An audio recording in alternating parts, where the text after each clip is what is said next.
Hi guys, my name is Danielle Philips and I'm here at WCCR City College Radio. And you're watching Go Be Brave Travel Radio with my girl Naomi Beauboin. Good afternoon, everyone. Good afternoon. Thank you for tuning in to Go Be Brave Travel Radio. I am so happy that you all could be joining us here today. And just a little introduction on Go Be Brave Radio. So the reason why I decided to start this travel radio was one, because I wanted to get more awareness started about studying abroad at City College. Yes. And so I was speaking to the organizer here. Her name is Danae, and she said, why not have a travel radio? And I was like, what? That was not what I had in mind, you know. I was trying to do just one-time thing, and now, here we are. And so I'm so thankful to WCCR radio station, student-run radio station, for giving me this platform to start this radio. And let me introduce you to my guests. Today we have Danielle Philips here, and we're going to be talking about her experience as a young black solo female traveler in Asia. So let's get to it. And I want to thank all those who are listening, whether it's on Ustream, Facebook Live. Thank you for joining us. I really appreciate it. I'm your host, Naomi Beauboin, and let's start the show. Yes, let's get it started. So, July of last year, you studied abroad in South Korea. And you studied in Seoul, in the capital of South Korea. So what was the first thing you noticed when you landed there, about the culture and the people? Well, South Korea. So initially, I thought that the school that we were going to was in Seoul because that particular university has a campus in Seoul, and then they have a campus outside of Seoul in a village called Wonju. So here I was initially planning to be in Seoul, but we had to travel to Wonju. So when I got there though, the experience for me was like, oh my god, I can't believe it. I'm actually here in South Korea. Wow. A little island born girl, big up St. Vincent, here I am all the way over in the Eastern Hemisphere. I've always liked South Korea, and I was like, I'm actually here. What I noticed about the culture was the people were very friendly. They're very open. There were times that I got lost in the airport, and I'll be like, okay, sir, ma'am, how could you help me to get to the rendezvous point? Because since we're doing study abroad, we had to get to the airport for a certain place to get picked up. So I remember I got lost, and I was like, oh, can you help me find here, find there? And they were very open. They were very friendly, I mean. That's very important. Yeah. Because that leaves a lasting impression on you. It leaves a very good lasting impression on you. So overall, for the interactions that I've had with Koreans there, they're very friendly, warm, and open. We'll get into a little bit more about being black over there as we go along. Definitely. So at what moment did you feel like you experienced culture shock? Because I know sometimes, if you haven't traveled as often, that stuff could just take you off guard. So how did you adapt? How did you deal with that? Okay, so Naomi, you're right. In terms of culture shock, if you haven't had that opportunity to travel a lot and see different cultures, initially it does hit you. But me, I do have travel experience under my belt. I've had the opportunity to travel around in the Caribbean where I was born, and I've also had the opportunity to travel to Europe. So me, I didn't have any culture shock. There wasn't anything there that caused me to be disoriented or to feel uncomfortable there. The Korean culture is far-reaching around the world. It's there in the Caribbean, and I've always been listening to K-pop. I've been watching K-drama. So popular over there. Yes, it's very popular. It's popular everywhere in the world.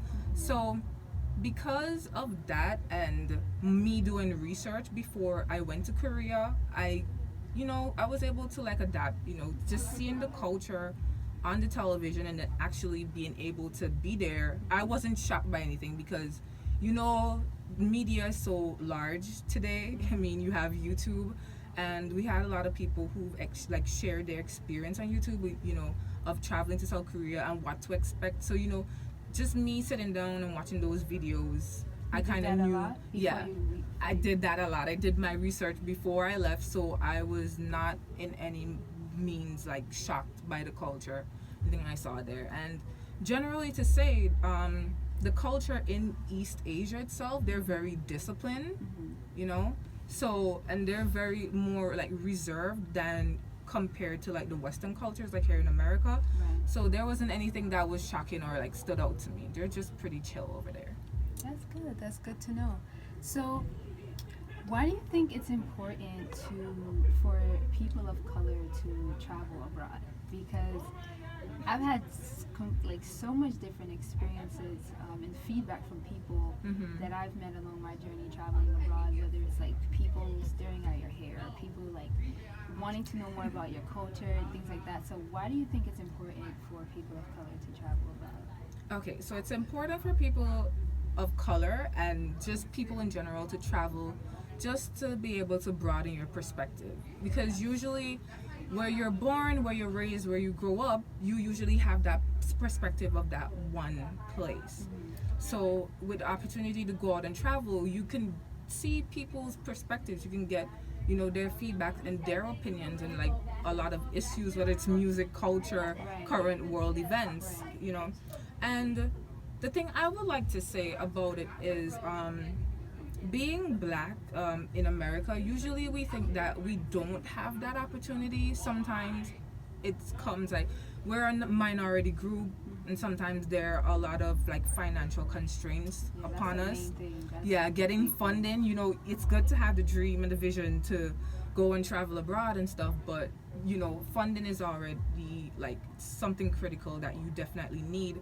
So I would say that also that for us as colors, we need to know that the opportunities are there, Yes. the funds are there, so there's absolutely no reason anymore for us to be like, you know, we're so disadvantaged. And you know, it's there, it's 50-50. You apply for a lot of scholarships, and I'm just gonna say that Oh yes. How did you fund your trip? By the way? yes, I tell the masses. so I funded my trip through applying for the Gilman Scholarship. So the Gilman Scholarship is a scholarship from available through the United States Department of State. Basically, what they're trying to do is for minority group, for first generation college students, for students with financial constraints that actually want to travel and study abroad, they provide the funds to help you to make your dream a reality. Yeah. Also here within the CUNY system, we have the Yes, the Chancellor Chancellor. Scholarship. Yeah, I definitely had applied to that. And also, if you didn't know, if you're interested in study abroad here at CCNY, and you go to the office and you submit your application, they also give you a form to apply for a scholarship that's also available through the study abroad office. Yeah. So definitely the funds are there. There are a lot more scholarships that I could list off. The Boren Scholarship. There are a lot of scholarships just for even minority groups. You could just simply Google it, and a lot of information just pops up there. Always, however, be mindful that these scholarships do require an essay. So Yeah. everyone get on that, and they definitely do need you to submit paperwork, and you have to be mindful of like the deadlines that you need to submit your information by. Definitely. Definitely. When you want to study abroad, there's a lot of deadlines you have to meet. Yes. But at the same time, you know, it's a great opportunity, and it's one that, you know, if you have that opportunity, do take advantage, because we did that. I studied abroad definitely- 3 times. Yeah. How many times have you studied abroad? I studied abroad twice. Yeah, you see, the first time you get addicted, and you're like, no, I gotta go again. You're And definitely right about that. So we both went to Amsterdam separate occasions, and then I was like, I had to definitely go back for a second one, because going to Asia has always been a dream of mine. And I saw that, you know, City College has South Korea as one of the destinations to do a study abroad, and I was so excited. So I definitely said that I'm gonna hop on this opportunity and apply for as much scholarships as I can, and definitely go ahead to South Korea. Definitely, that's a great idea. So, South Korea is the home of K-pop, Mm-hmm. their TV dramas, and high-tech industrialization. So what did you absolutely love about South Korea? Believe it or not, I'm not so much into technology. I mean, but to see it over there was impressive.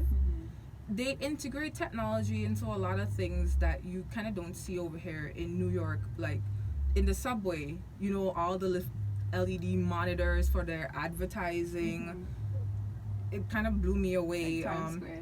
Like Times Square. Yeah, it was like bright even underground. Even when the trains are on their way, when the trains are coming, definitely technology there. Those like automated like trash cans that open by themselves. It was cool to see that. It's different. It's different to see, like, even the bathroom, sometimes the toilets were kind of different, especially like when you traveled around Asia. You could see that the technology, I mean, you're going to the bathroom, you see so many buttons sometimes. It's like, what's Did I come to a bathroom? Yeah, what's going on with this toilet? Yeah, so the tech, I wasn't really like, too much of it, but like the K-pop is all around. I'm not a fanatic. I know a little bit about it, but I'm not a fanatic. But you do see a lot of their advertisements of like their top K-pop groups and their top actresses and actors and stuff, so you do get to see that as well. But I would say the people stand out a lot for me. In what way? In the sense that friendliness, I was just, you get amazed by it, because sometimes when you're traveling, you tend to be, especially me, since I did solo travel, people tend to be a bit reserved. They sometimes don't want to help you sometimes, but over there they were friendly. They were like, oh, you're trying to get to Busan, or you're trying to get to somewhere else. They'll pretty much assist you.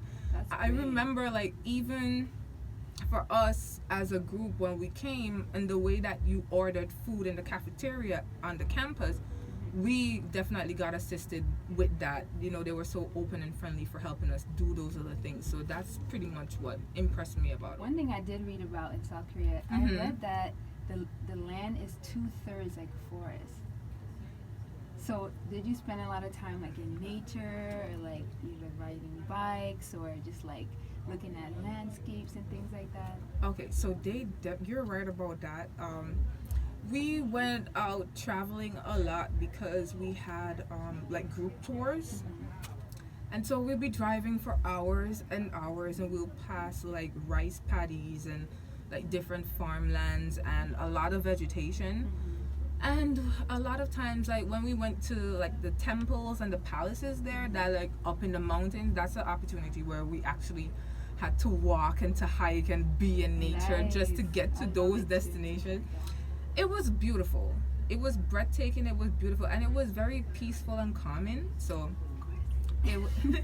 for me, those are some of the moments that definitely stood out. They're very mindful of the environment in South Korea and how they use it and preserve it. So that's why they tend to keep a lot of nature. Like looking at South Korea from like satellite on the map and stuff, you're right, there's definitely a lot of nature there. So they pretty much try to preserve it because they know that you live with your environment. That's right. So to harm it means, in a sense, you're also harming yourself. That's So right. That's very important. So if you could describe your experience as a Black solo female traveler in one sentence, I know that's gonna be hard. In one sentence, what would it be?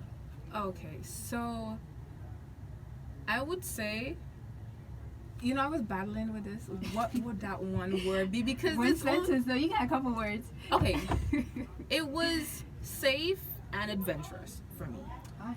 So Nice. I'm surprised, but I'm happy to hear that. yeah, it was safe and adventurous. So I initially did my study abroad in South Korea, and because I did my previous study abroad before in Amsterdam, I had met my Korean friend, and so when I got accepted to the program for South Korea, I hit her up. I was like, listen, I'm coming over, come and find me. So I went over ahead of time before the program even started, so I was able to walk around, get integrated with the city.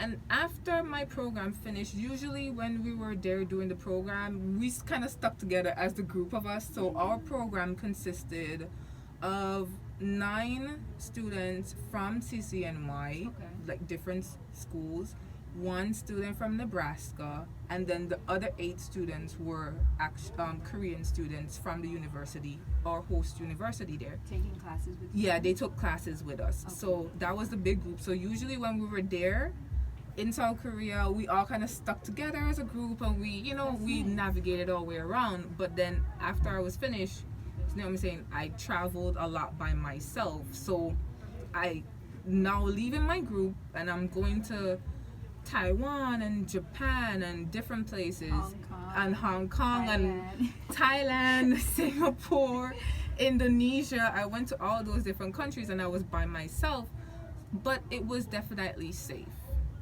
And these different countries, they offered a lot of adventure. I would say that I've done things that I didn't think that I would ever do in my lifetime. Because, you know, we're just kind of stuck in New York sometimes. I was able to do zip lining, and I was like, I was kind of scared. Where? Which country? I did zip lining when I was in Thailand, and I also went to like a elephant reserve. Like they take care of elephants there.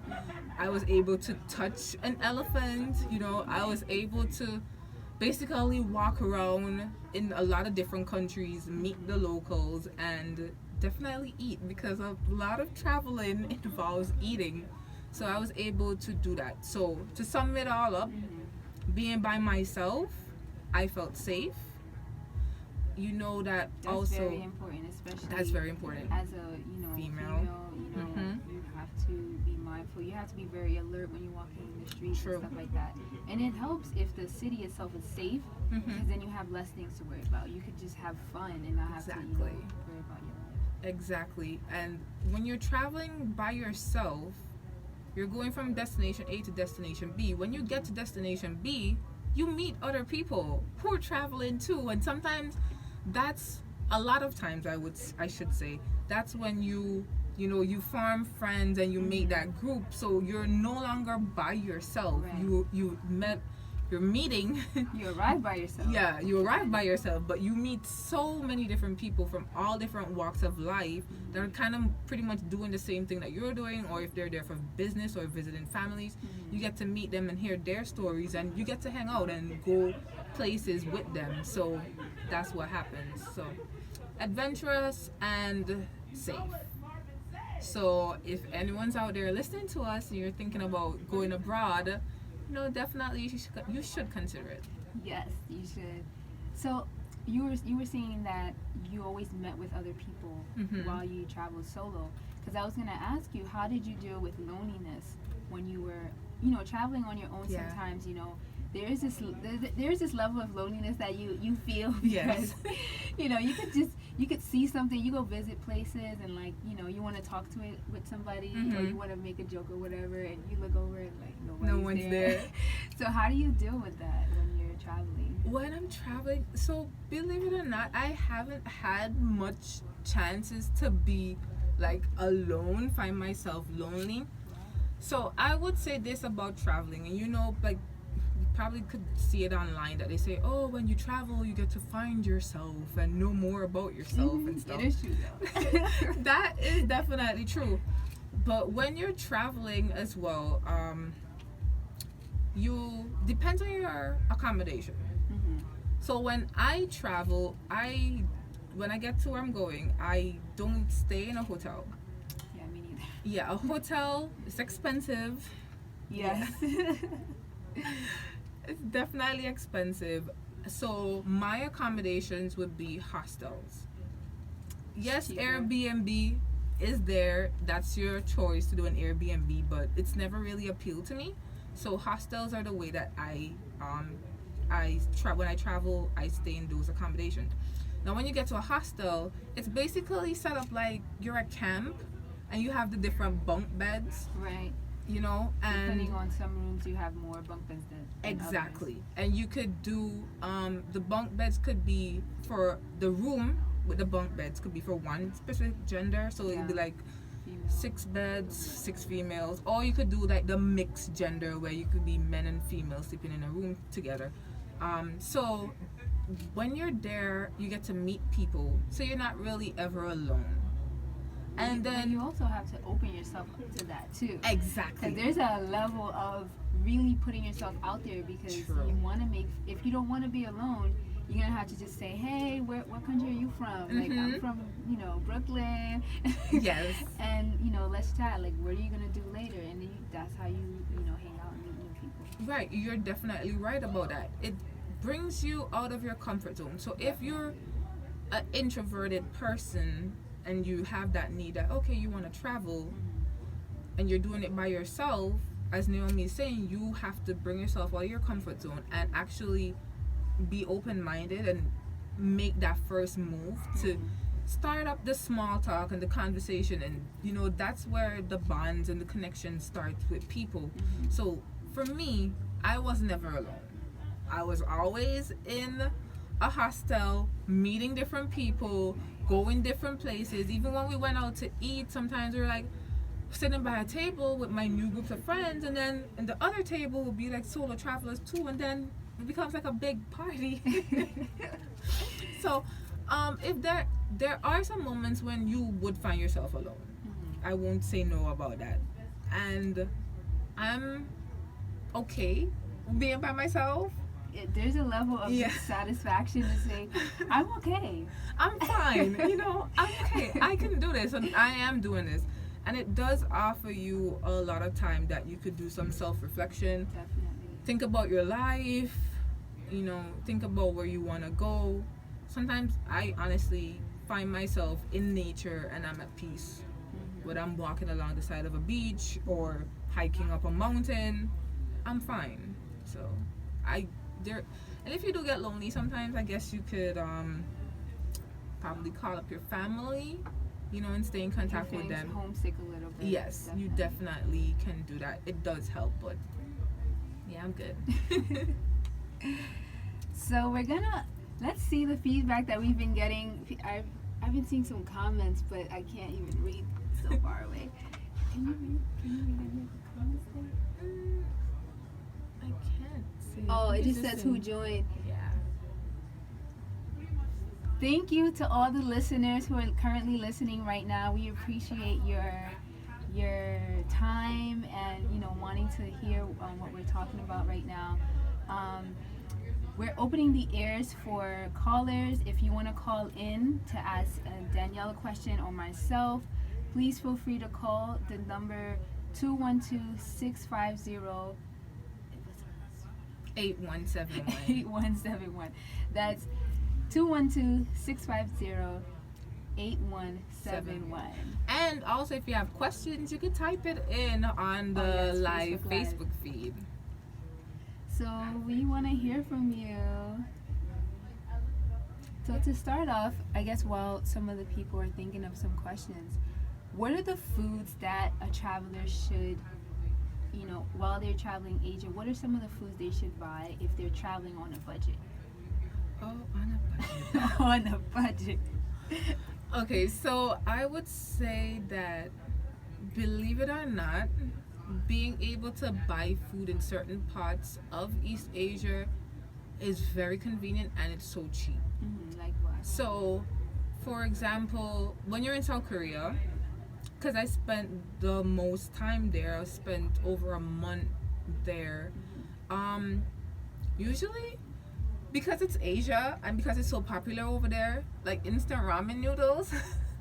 In the package. In the packs and like the cups, yeah, and you could like pour the hot water on it.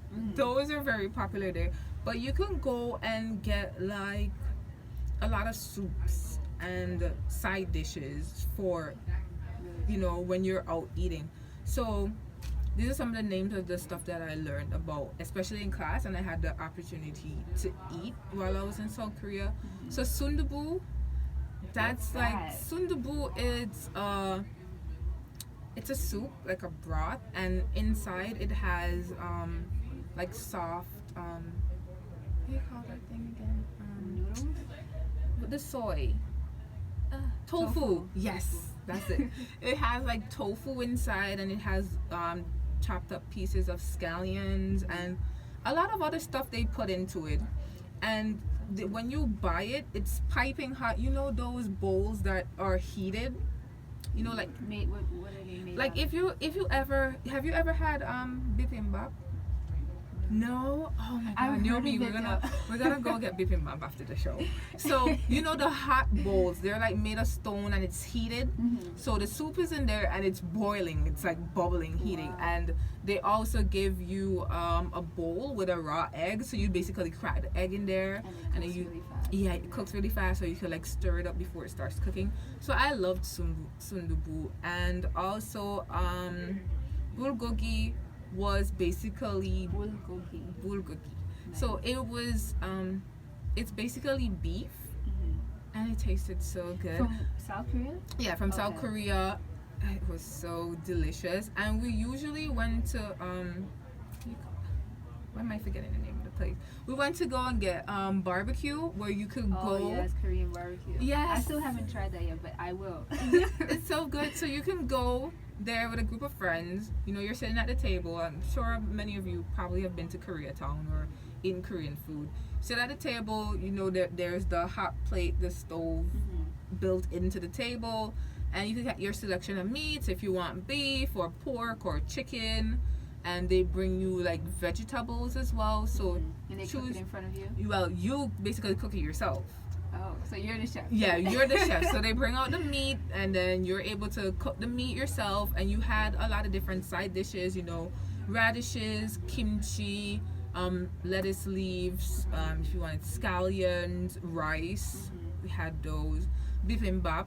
We had bibimbap too. What's bibimbap made of? So bibimbap is technically the hot bowl, and then they put rice in it, and you have it topped off with different sides of vegetables. So they kind of like grated carrots and kimchi. Sometimes you could put radishes, any kind of different vegetables that you want to put in there, and you can stir it up in the rice, and it kind of still cooks it.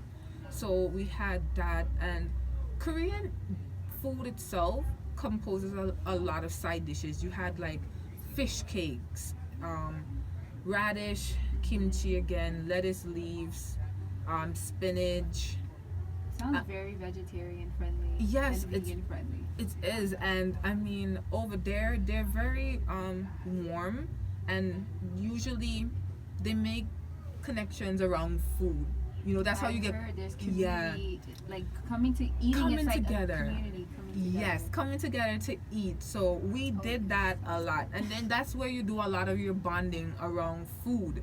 So it was very cheap, high quality, because the thing about South Korea, which I admire about them, they grow what they eat.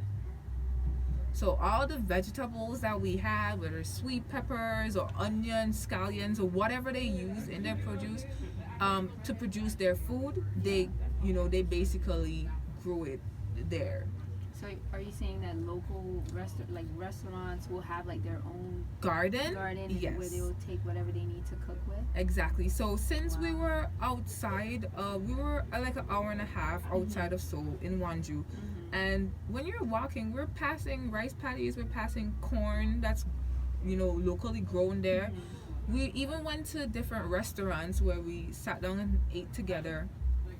And we'll be there. And as soon as you're coming into the restaurant, they have the pots of the different plants there. So they grow their own peppers and everything there. And like in the back, you grow your own lettuce and the onions and stuff. So they grow what they eat. But technically, in terms of food is relatively cheap, depends on where you're going. Japan, for me, was the most expensive. Yes, I said it. Japan was... Doesn't mean you shouldn't go, but it's expensive. Where I was in Tokyo, it was definitely expensive. Hong Kong, it was cheap. There was this noodle spot that made fresh noodles every day. And I went there so much. I don't even know how to pronounce the name, but I went there a lot. And then I went to a lot of vegan places there in Hong Kong. Singapore, a lot of Indian inspired food because I was staying close to Little India. Indonesia as well, in Bali, their food is great. I love some Indonesian food right there. Food is so good. Yeah, and Oh. Thailand. Wow. Thailand, you find a blend of everyone you could think of, whether it's Thai food, Korean food, Chinese food. Nice. Yeah, because Thailand is just composed of a lot of people. A lot of people are there, especially the native Thai people as well. So just eating there was fun. I had dal, which is, dal. It's you take the chickpea and you blend it up into like a soup. Chickpeas? Yeah. No, was it chickpeas? Yeah, it's chickpeas. No, was it chickpeas? Did it remind you of hummus or it's No, okay, it's not chickpeas. It's what's that yellow peas? Can't remember. lentils? Yeah, I think it's lentils. Lentils? Was it Lentils come in different colors though, so it could be something else. Okay, look at us trying to figure out what it was. But coming off of that, so I had like Indian food there, and I was like, oh, I'm in Thailand, but I can still afford Indian food, and Indian food is an option there. So that was good for me. So, yeah, food was definitely cheap. Food was a way of meeting people, coming together, and sharing stories. So it was good to be able to have the opportunity to try different foods. And because I am a foodie, I definitely ate a lot. So I know there's like, myself included, remember when we sat down, when you first came back, I had like tons of questions. Yes. So for our listeners who could be listening right now, how did you outline the trip traveling from different country in Asia? How did you budget, and how was that process for you? So if you're deciding to go to study abroad, whether it's Asia or somewhere else in the world, they're gonna tell you when your program starts and when your program ends. My advice, and I think everyone should take my advice, is that if you're traveling and after your program is finished, if you do not have any like serious obligations, whether it's a job or whatever that you need to, or classes that you need to come back and take care of, if you have the time, definitely stay after your program is finished. So since I knew that my program was gonna be finished at the end of July, I said that I sat down, wrote down the list of the countries that I definitely wanted to visit, and that was just it.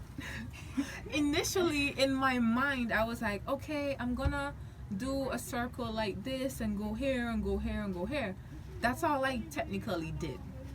The thing, Geographically. Yeah, geographically. I just pulled up the world map, focused on East Asia, Okay. and I said that this is the place that I want to visit, this is the other place that I want to visit. That's it. I didn't want to buy airline tickets for all those countries while I was here in the US. How come? Okay, I'll tell you why. Because usually when you're in that region, when you're actually in the region itself, I'm over here, I'm in South Korea now, the airline tickets sometimes get lower than the price that you would see when you're in the US and you're Wow. buying it ahead of time. Right.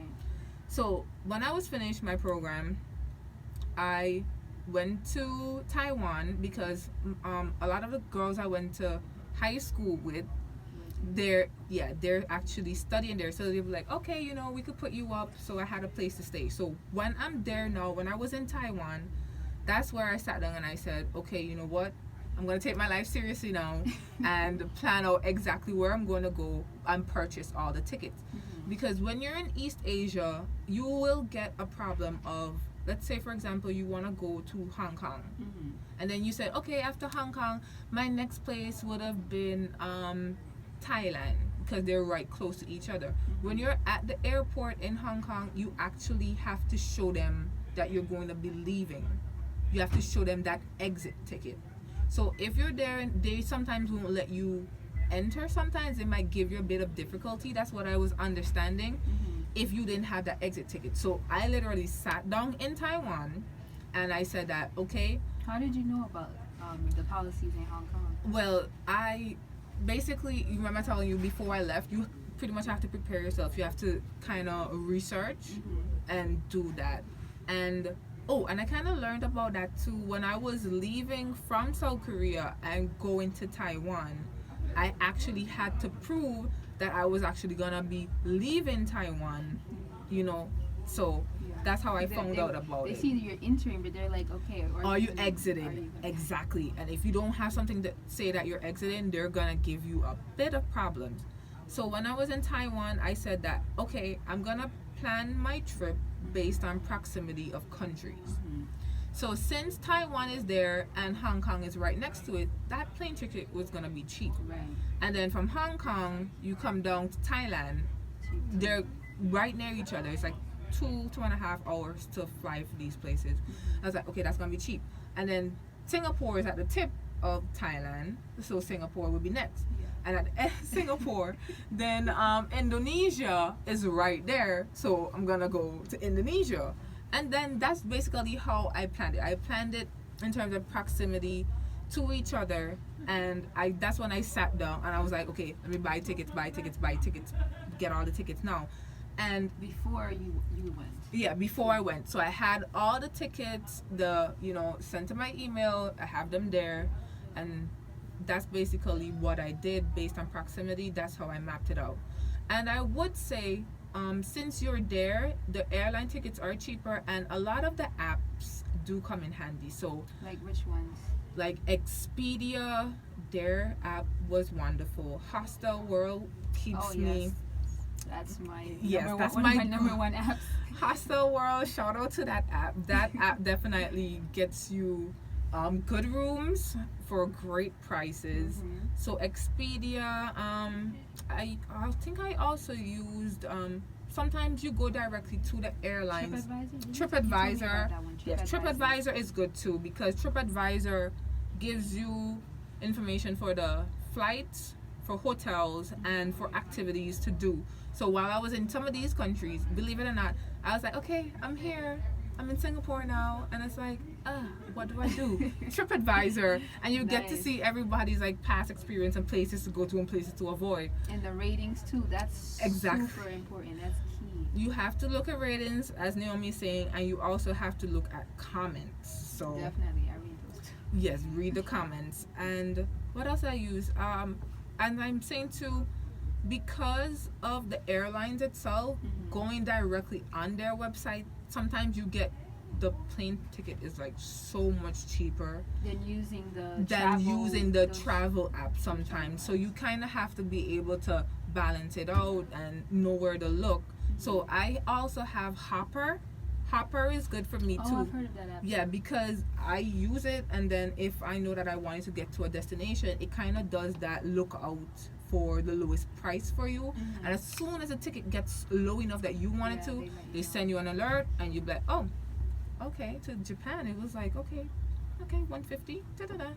I need Google that flight. Google Flights also does that too. Yeah, Google Flights, because they're tracking all your cookies and your browsing history, so they definitely do that. But I don't really use Google Google Flights. Google Flights.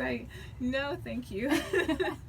So your secret, place, or not your secret, but so the top apps. Airline trackers or flight trackers you use is Hopper, Expedia, and it's good to sign, because when you sign up with them, you get points. And with Hopper, with Expedia, and Hopper just tells you like the lowest price. It's like a lookout for the lowest prices. That's kind of mainly what they do. Okay. And Expedia, of course, you can do search for lowest prices and stuff. But when you usually sign up with them, you get points. And then those points that you accumulate, you could then use the points to apply to another ticket, and then it gives you discounts. It's less money. That's yeah. Good.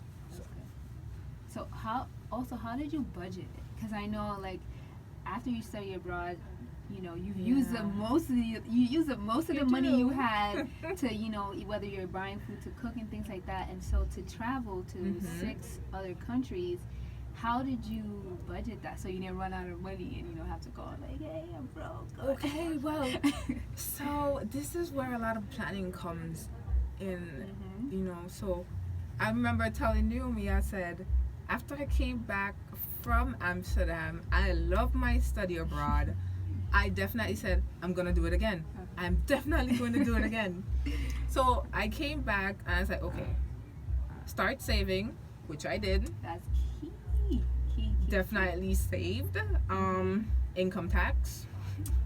And this is the season. No, this right is now. the season. So income tax return. I was like, Lord, take your money. That's for you. And then I'm gonna save the rest. Mm-hmm. Scholarships, Definitely. which came in so very handy, Mm-hmm. and that was basically it. Now, East Asia is relatively cheap. Obviously, if you're not going to the big hub, like tourist destinations, you know, the Mhm. tourist destinations, of course, are gonna be more expensive. So if you try to You mean avoid, excursions or the city? no, the tour, like the big tourist hub. capitals and So stuff. like, let's say for example, you know, in like Indonesia, for example, where they have like the floating pagodas and stuff like that, Mhm. like those hotels that float under water and stuff like that. Wow, that's You, cool. tourists go there a lot in Indonesia. You see that those are the videos that you see a lot on like YouTube and Facebook and stuff. Mhm. If you try to avoid all those big tourist cities, it's so much cheaper Right, you'll have more money. and you have to more spend. money, and you like I said, certain countries are very cheap, certain countries are kind of expensive. Like Korea is basically like dollar for dollar while In we were South there. Korea. And what's their currency there? Their currency is the won, and then Taiwan was much cheaper. Taiwan, you can get a good full meal and you'll probably spend almost less than $10 for a good meal. That's Hong Kong is the same way too. Singapore was kind of almost a dollar for dollar in a way.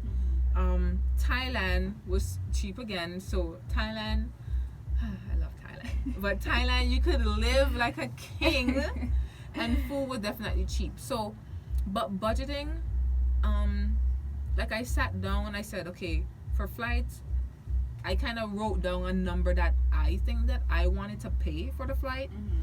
And in terms of food, I wrote down a number that I thought that I would like to pay for food. And Like you had a then, max, like, okay, I'm not yeah, I'm not spend gonna go that. more than this. And like for excursions, like I had a number written down. But the thing about it is when you're traveling solo as well and you're meeting all these groups of people, when you go out, sometimes everybody just pools together that money. So you're basically Spend a little less. yeah, you're spending less. So that's what happened. I mean, you go out, you eat, you meet a bunch of people, and it's like, okay, you know, a meal that initially probably will cost you about $10, Mhm. when the check comes and you split it up among the group, you probably pay about 5 or 6. So you do save that money. So yeah, that's technically what I did in terms of a budget and knowing like the total amount that I was comfortable spending. And then sometimes I was like, YOLO, you know, you only live once, so you might as well go and see these elephants and touch an elephant sometime in your life. So, you know, sometimes you gotta take care of yourself and splurge on yourself. So I took the Definitely. opportunity to definitely say, you know, YOLO. There's a balance. There's a balance in everything. There's you a know, balance. it's either you go a little cheap on food, but then you spend a little bit more on excursions, which tend to be a little bit more. Mm-hmm. You know, so that's definitely very important. And before you go on, Naomi, I would say too, because TripAdvisor is so good of letting you know like what activities and like stuff you can do when you're in the country.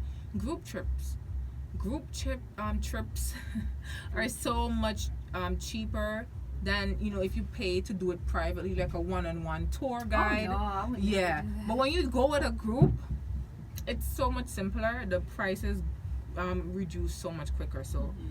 keep that in mind also when you're traveling. If you're going by yourself or if it's you and someone else, try and do the group trips. It'll be so much cheaper. Definitely. And some trips, like, they even make you pay more because you're by yourself. Yeah. So just joining in with somebody else. And I sometimes, Yes. like, even when you stay at hostels, like, I've stayed at hostels Mm-hmm. where I've met somebody and we went on an excursion, you know, whether it's for the whole day or Yeah. for half the day, you know. So that way you don't have to go by yourself and you pay a little less. You pay less. Yes. So that's very, very important. Like, where did you wish you spent more time? Naomi, that's a hard question. Like, you you can't gotta do this to choose. me. Okay, you could do like a You can't do this to me. 1 to 5 or like 1 to 7. Okay. So, South Korea, much love to you. You're number one. Or, Because, like, I spent... a little over 5 weeks there. So South Korea is definitely number one. Number two would be Singapore. Wow, I can't wait to visit there. The place that to be honest, it was just like, okay, you're in Thailand and you're right there, and Singapore is at the bottom, and it'd probably be like an hour and a half flight. So I was just like, okay, let me go to Singapore. And when I went to Singapore, wow, that place just blew me away. Tourist attractions. What is it about the country that just blew you away? The gardens by the bay. Gardens by the bay. Yeah, the gardens by the bay. I don't know if everyone's ever seen those, like the man-made trees thing. I showed you the picture. You showed me a picture, yeah. I don't think you remember what picture. No, I do remember.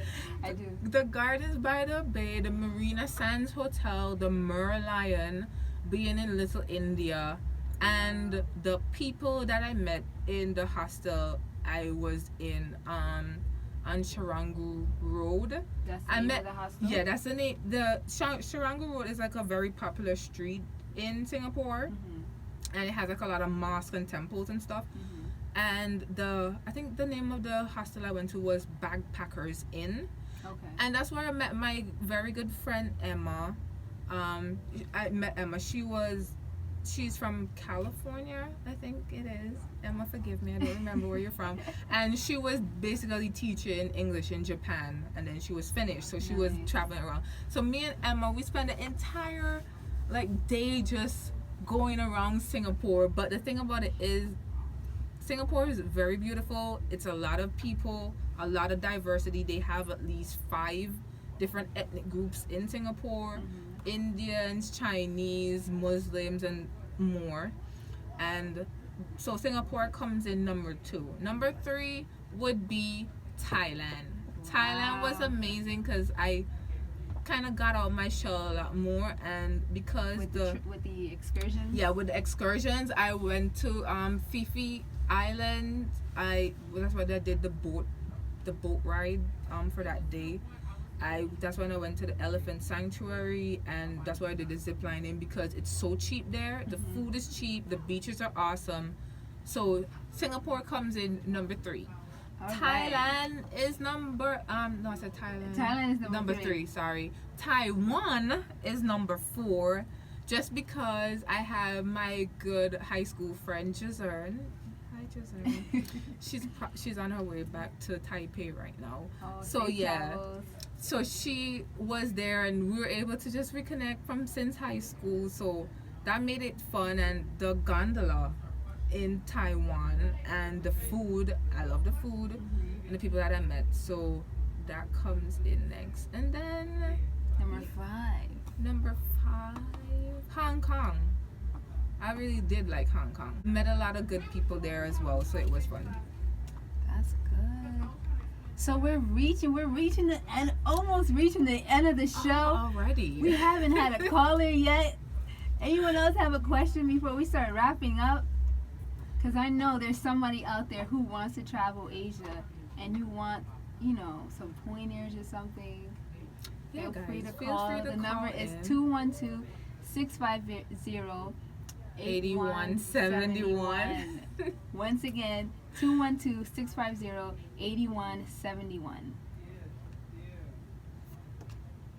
And so if a lot of City College students are listening, I'll definitely say, if you're interested in doing study abroad, because I was telling Naomi, study abroad wasn't something that I thought that I would have ever done. I know that I wanted to, but to make it a reality, I didn't ever think that I would have done it. But if you're interested, definitely go to the study abroad office. It's located in the NAC on the 5th floor. You can definitely go in, see. Yes, room 219. 5219 in the NAC. Yes, you can definitely go to the office, or if you want to visit the study abroad website on the City College homepage and see the different programs that are offered for the summer or the winter. And you could also go and speak to Miss Nineveh Gomez. Yes, she is the assistant director at the study abroad office. Yes, you can definitely speak to her, let her know what your plans are. If you want to do a short study abroad, but it's for the summer, or you want to do it during the winter break, or if you want to do what Naomi did, like a boss. Which one? She did a whole semester abroad. In Amsterdam. Oh my In gosh. Amsterdam. The best time of my life. Exactly. So if you guys are interested in the programs, definitely stop by. And if it happens that a program is not there, like for example, you wanted to go to Italy, unfortunately we don't offer Italy, but because CUNY is such a wide system, you can definitely go to Italy on the program for another school. So yes, definitely. You can, if you can't go to City College programs, there's always Queens College, Kingsborough, or any other school. Yeah, Brooklyn College, York, whatever other school, you could check out their programs to see what they also have available. So guys, definitely, like Naomi says, go be brave. Yes, go be brave. As we are wrapping up today's show, I want to thank Danielle Philips for being here. Thank you. You were amazing. It's a pleasure to be here. You are an inspiration to anybody who, it doesn't have it in them right now to make that step. But you are definitely an inspiration to many people, to me, because I would love to travel Asia solo. And so getting that experience from you, just like, I'm like so inspired, and I'm gonna have to be brave and like make it happen someday. And so do you have any final words of inspiration to share with our listeners? Yes.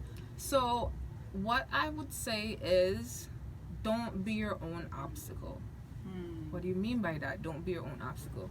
Don't just want something and then have that voice in your head like, oh no, but I can't do it, I won't be able to do it. That's you being your own obstacle. So if you said that you want to study abroad, you have that desire to go and experience what it's like to go to a university in another country and to experience that country, definitely go ahead and do it. Financial constraints, I know personally of myself, I'm going halfway around the world. Of course you would need money, but financial constraints, they could be taken care of. There's so many different scholarships that are available. The Gilman, I'm definitely very grateful and thankful to have been awarded that scholarship. And it's competitive. It's very competitive. Very competitive. So congratulations. Thank you. I was like one of, I think it was 13 or 15 of us that got the scholarship last year. For City College. So it is a competitive scholarship, but I'm saying definitely if you want to study abroad, you don't have the funds, you don't have the money, don't worry about it. Pray to God, the money is available. Sit down, pray up. Pray up, sit down, write that essay. I mean, it's that simple. An essay, me writing an essay, and then just submit my personal information that, hey, this is me, this is my name, I'm a senior, this is my college, and this is how much credits I'm getting for the program. That's simple. Just write that essay. That essay can get you $5,000 or up to $8,000 in cash to go ahead and study abroad. So like I said, don't be your own obstacle. You can definitely do it. Don't just say it, you can definitely do it. Go be brave. Go be brave. I want to thank everyone who was listening, whether you joined us just now or whether you joined us a few minutes ago or not hours ago, but a few minutes ago. We want to thank you for listening to Go Be Brave Travel Radio Show. We're going to have every Monday from 2 to 3 o'clock on Ustream, WCCR, CCNY Radio, and Facebook Live, and this will be on YouTube and maybe some other platforms which I will let you know about. But I want to thank you for joining us and for listening. Hopefully next time we have some callers and things like that. But I'm your host, Naomi Bobra, and I'm so happy that you could join us on this show today. And my advice to you, go be brave, travel, and don't be your own obstacle. Yes, don't be your own obstacle. Thank you so much, guys, Thank for you for joining listening. us.